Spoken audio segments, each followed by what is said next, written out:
करवा चौथ व्रत की कथा।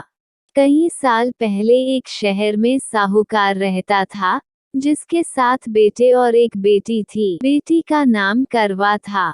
साहूकार ने अपने बच्चों का पालन पोषण काफी शाही तरीके से किया था। सभी भाई अपनी इकलौती बहन को बहुत मानते और उस पर अपनी जान छिड़कते थे। उन्होंने उसकी शादी एक अमीर साहूकार के साथ एकदम शाही तरीके से की। एक दिन करवा ससुराल से अपने मायके आई। सभी भाइयों ने उसका जोरदार स्वागत किया।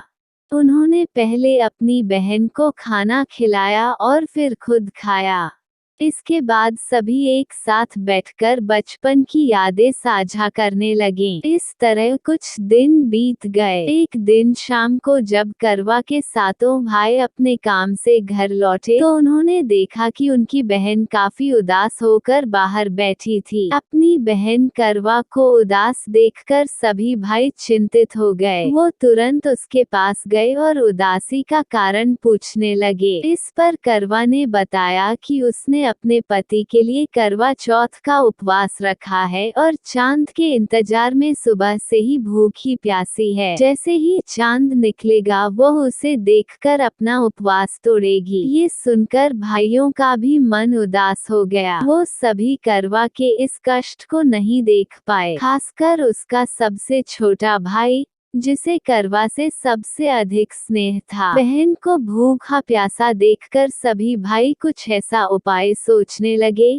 जिससे वो अपनी बहन का कष्ट दूर कर सकें। तभी उन्हें एक तरकीब सूझी। सभी भाई तुरंत एक पीपल के बड़े से पेड़ के पास पहुँचे। उनमें से सबसे छोटा भाई एक जलता हुआ दीपक लेकर उस पेड़ पर चढ़ गया और उसे एक छलनी में रखकर वहीं छोड़ दिया। इसके बाद पूरे गांव में हल्ला हो गया कि चांद निकल आया। करवा भी उस जलते दीपक को चांद समझ बैठी और जल्दी से पूजा पूरी कर अपना उपवास खत्म करने के लिए बैठ गई। जैसे ही उसने खाने का पहला निवाला उठाया उसकी नजर भोजन में पड़े बाल पर पड़ी। उसने तुरंत उस निवाले को अपने प्लेट से निकालकर दूसरी तरफ रख दिया। इसके बाद उसने दूसरा निवाला अपने मुंह में डाला। तभी उसके दांतों में एक कंकड़ आ फंसा। उसने झटपट उस निवाले को भी प्लेट से हटा दिया। इसके बाद उसने तीसरा निवाला अपने मुंह में रखा कि तभी उसे एक बुरी खबर मिली। करवा को पता चला कि उसके पति की मृत्यु हो गई। ये सुनते ही करवा पूरी तरह से टूट गई और जोर जोर से रोने लगी। कुछ समय बीतने के बाद उसे अपने पति की मृत्यु की सच्चाई का पता चला। उसे जानकारी मिली कि उसके भाइयों के कारण उसने दीपक को चांद समझ लिया था और अपना उपवास खत्म किया था। इस वजह से देवता नाराज हो गए और उसके पति को मृत्यु दंड की सजा सुनाई। सच्चाई का पता चलने के बाद करवा ने अपने पति का अंतिम संस्कार नहीं करने का प्रण लिया। देखते देखते 1 साल बीत गया।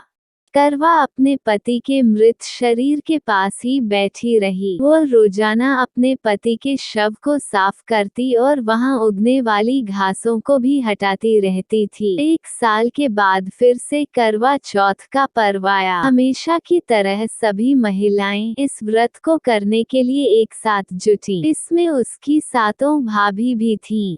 शाम के समय पूजा समाप्त करने के बाद जब करवा की सभी भाभी उसके पास पहुंची तो उन्होंने करवा को आशीर्वाद मांगने को कहा। इस पर करवा ने सभी से एक एक करके अपने पति को जीवित करने का वरदान मांगा। करवा की यह मांग उसकी भाभी पूरी नहीं कर सकती थी।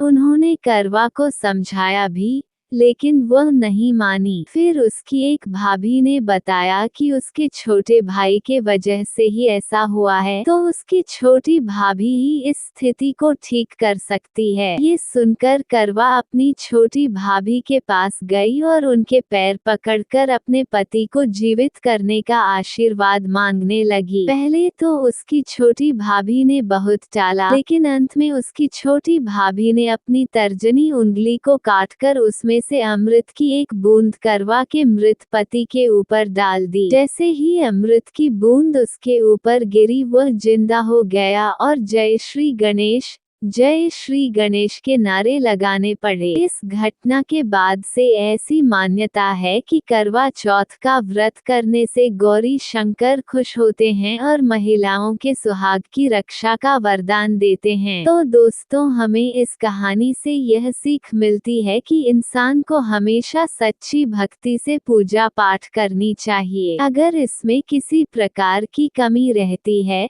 तो उसके बुरे परिणाम भुगतने पड़ सकते हैं।